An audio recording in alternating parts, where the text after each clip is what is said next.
નમસ્તે વિદ્યાર્થી મિત્રો, કેમ છો બધા? મજામાં ને? તો આજે આપણે ધોરણ 7 માં વિષય હિન્દીમાં તબ તુમ્હારી યાદ આતી હે એ આપણે કાવ્ય ભણી ચૂક્યા છીએ. તો એનો અભ્યાસ અને સ્વાધ્યાય આજે હું કરાવીશ તમને. તો અભ્યાસમાં છે પ્રશ્નો કે મૌખિક ઉત્તર દીજીએ, એટલે કે પ્રશ્નના મૌખિક જવાબ આપો. તો આપણે એના જવાબ આપવાના છે. પહેલું શું છે? सुबह होते ही क्या क्या होता है. આપણે ભણી ગયા છીએ कि सुबह होते ही क्या क्या होता है.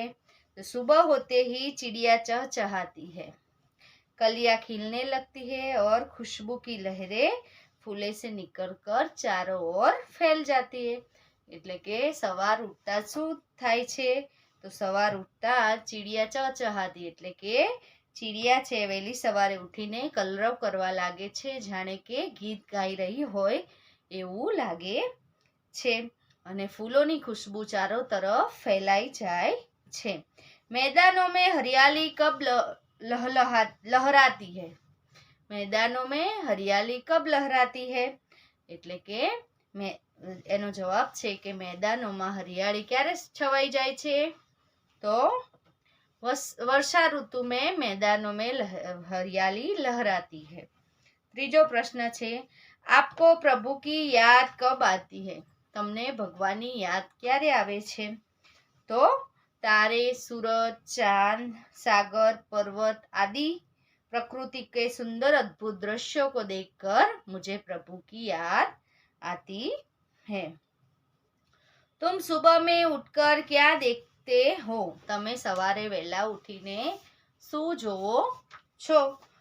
तो मैं सुबह उठकर पूर्व दिशा में सूर्योदय देखता हूँ. फिर चिड़िया चह रहा, એટલે કે ચીડિયા જો મીઠા મધુર ગીત ગાઈ રહી છે એ સાંભળું છું. કલિયા ખીલ રહી है, કળીઓ છે એ ખીલી રહી છે એ જોઉં છું. लोग अपने अपने काम में लग रहे हैं. पाठशाला जाने वाले विद्यार्थी निकल पड़े हैं.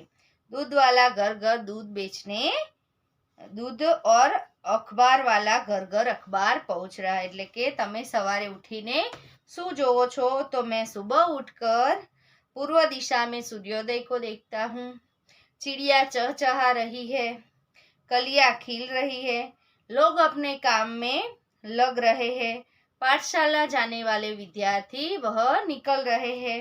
दूध वाला और छापा अखबार वाला घर घर जाकर अखबार बेच रहा है. ये सब मैं सुबह उठकर देख रहा हूँ.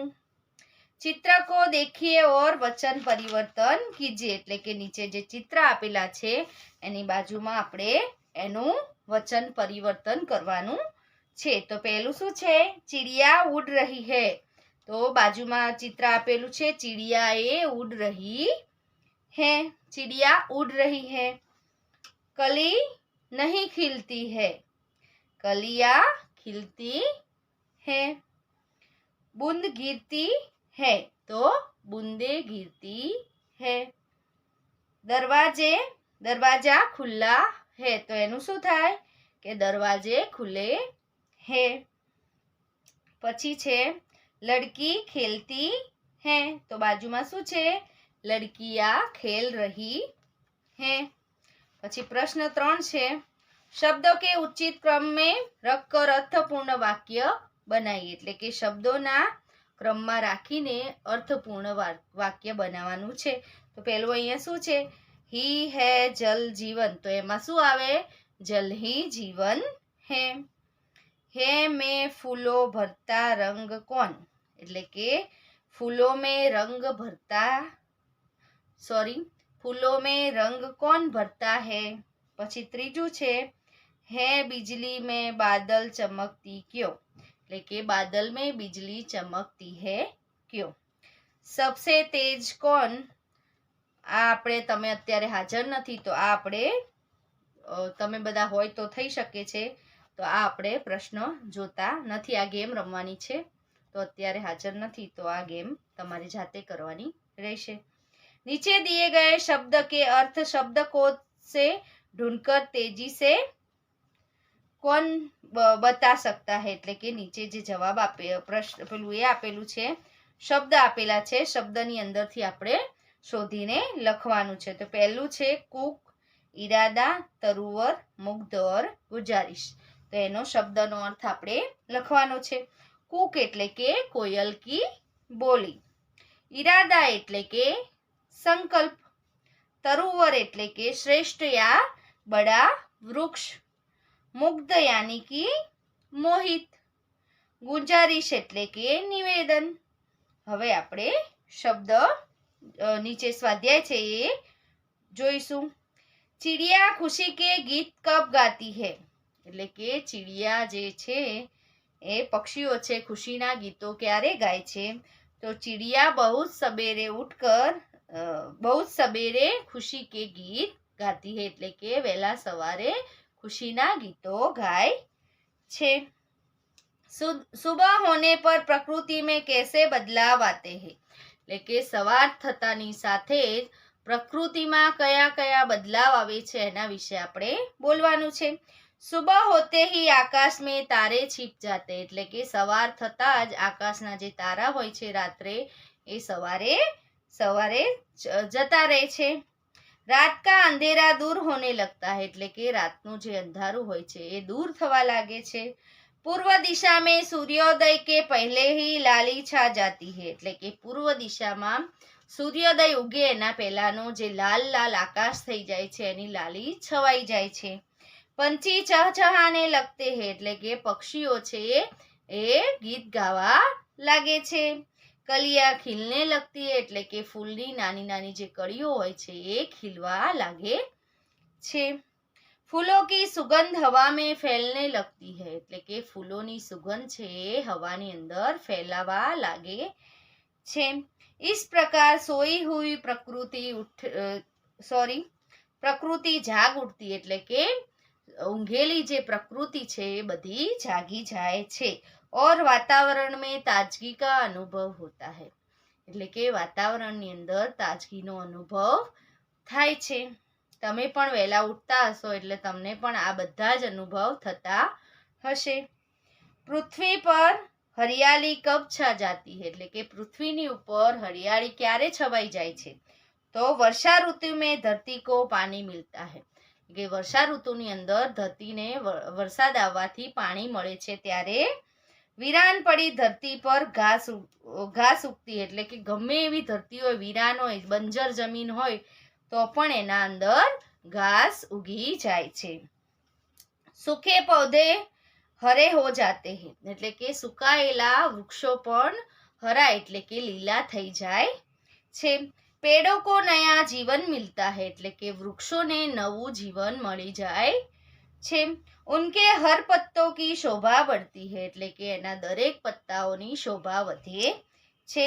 इस प्रकार वर्षा ऋतु में पृथ्वी की हरियाली छा जाती, એટલે કે એવી જ રીતે વર્ષા ઋતુમાં પૃથ્વીની ઉપર હરિયાળી છવાઈ જાય છે. હરિયાળી કહા કહા દિખાઈ દેતી, એટલે કે હરિયાળી એટલે કે લીલોતરી કઈ કઈ જગ્યાએ જોવા મળે છે? તો વર્ષા ઋતુ આને પર मैदान में हरी घास उग जाती है, એટલે કે વર્ષા ઋતુ આવવાથી મેદાનોની અંદર લીલું લીલું ઘાસ ઉગી જાય છે. ખેતો મેં હરી ફસલે લહલહાતી હૈ, એટલે કે ખેતોમાં એટલે કે ખેતરમાં હરી ફસલે એટલે કે લીલું ઘાસ લહેરાતું હોય એવું લાગે છે. હરે ભરે પેડ પૌધે ઝૂમ ઉઠતે હૈ, એટલે કે હર્યા ભર્યા લીલા લીલા લીલાછમ ઝાડવાઓ ઝૂમી ઉઠે છે. બાગો મેં જંગલો મેં હરિયાળી કી બહાર આ જાતી હૈ, એટલે કે બાગ બગીચાઓને જંગલોમાં હરિયાળી છવાઈ જાય છે. સુખે પર્વતો હરે હો જાતે હૈ, એટલે કે સુખા પર્વતોમાં પણ હરિયાળી છવાઈ જાય છે. इस प्रकार वर्षा ऋतु में धरती पर जहाँ देखो वहाँ हरियाली दिखाई देती है. નિમ્નલિખિત કાવ્ય પંક્તિઓ કા ભાવાર્થ લીખીએ, એટલે કે નીચે જે પંક્તિઓ આપેલી છે એનો ભાવાર્થ આપણે લખવાનો છે. કલિયા દરવાજે ખોલ ખોલ જબ દુનિયા પર મુસ્કાતી હૈ, કલિયા દરવાજે ખોલ ખોલ જબ દુનિયા મુસ્કાતી હૈ, એટલે કે સુબહ હોતે ही कलिया भी नींद से जाग उठती है. और उनकी बंद पंखुड़ियों खुलने लगती है એટલે કે જે સવાર ઉઠતાની સાથે જ પંખુડિયા જે હોય છે ફૂલોની જે કળિયા હોય છે એની ઉપર પાંદડા ઉગી નીકળે છે અને બંધ પંખુડિયા એટલે કે પાંદડાઓ જે છે બંધ છે કળીઓ એ ખીલવા લાગે છે वे मानो सोने वाले पर मुस्काती है और कहती है कि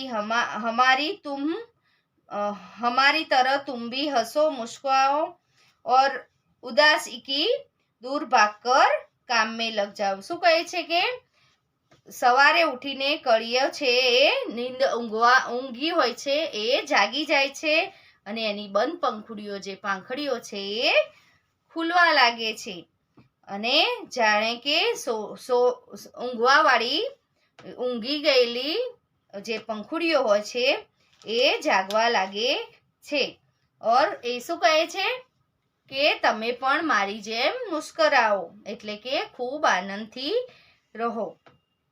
जब छम छम बूंदे गिरती है बिजली चमचम कर जाती है એટલે કે जब छम छम बूंदे गिरती है बिजली छमछम चमक कर आती है એટલે કે વર્ષા ઋતુ में बादल बरसने लगते हैं કે વર્ષા ઋતુમાં વાદળાઓ વરસવા લાગે છે तब पानी की बूंदे छमछम आवाज करती है એટલે કે ત્યારે પાણીના ટીપાઓ છે એ શું કરે છે ટપ ટપ કરીને ટપકે છે। ऐसा लगता है कि जैसे वे नृत्य कर रही है એટલે કે એવું લાગે છે કે જાણે એ નૃત્ય કરી રહી હોય એવું લાગે છે। उस समय बिजली भी चमकती है ऐसा लगता है कि जैसे बूंदों का नृत्य देखकर आकाश का चेहरा खुशी से चमक रहा है એટલે કે ત્યારે એવું લાગે છે જ્યારે વીજળી ચમકે છે ત્યારે એવું લાગે છે કે બૂંદો એટલે કે છાટાની ઉપર જે નૃત્ય કરી રહ્યું હોય છે એનાથી આકાશ પણ ખુશ થઈને એ ચમકી રહ્યું છે। प्रश्न 3 उदाहरण के अनुसार निम्नलिखित शब्दों के समानार्थी शब्द कोष्टक में ढूंढकर वाक्य में प्रयोग कीजिए એટલે કે આ જે આપ્યા છે શબ્દો સમાનાર્થી શબ્દો એના નીચે આપણે કોષ્ટક આપેલું છે કોષ્ટકમાંથી શોધીને લખવાના છે। સુબહ એટલે કે એમાં છે આપેલું પ્રાતઃકાલ પછી બીજું એનું વાક્યમાં પ્રયોગ કરવાનો છે કે હમ પ્રાતઃકાલ ઉઠતે હે પછી બીજું છે ખુશી એટલે કે આનંદ એ આપણે આમાં કોષ્ટકમાં જોઈને લખવાનું છે તો આનંદ આજ શહેર में बड़ा आनंद आया। પછી ખુશ્બુ છે ખુશ્બુમાં શું આવશે ખુશ્બુ એટલે કે સુગંધ मुझे गुलाब की सुगंध बहुत पसंद है। પછી ચોથો છે बहुत એટલે કે જ્યાદા યા વધારે વાક્ય છે आज ठंड ज्यादा है। मुस्काना यानी कि हंसना जोकर को देखकर हमें हंसना आता है। चौथुं छे यात्रियों के शब्दकोश के क्रम के आधार पर अपने डिब्बे में बैठिए એટલે કે યાત્રીઓના શબ્દકોશના આધારે એને ડબ્બામાં બેસવાની જગ્યા મળે તો આમાં શું આવશે પહેલું શું આવશે ઉટકર એ આપણને આપેલું છે પછી શું આવે કલિયા પછી ચાંદ પછી મુસ્કાન અને મેદાન। ચલો બાળકો આપણે હવે આગળના વિડીયોમાં મળીશું। જય ગણેશ।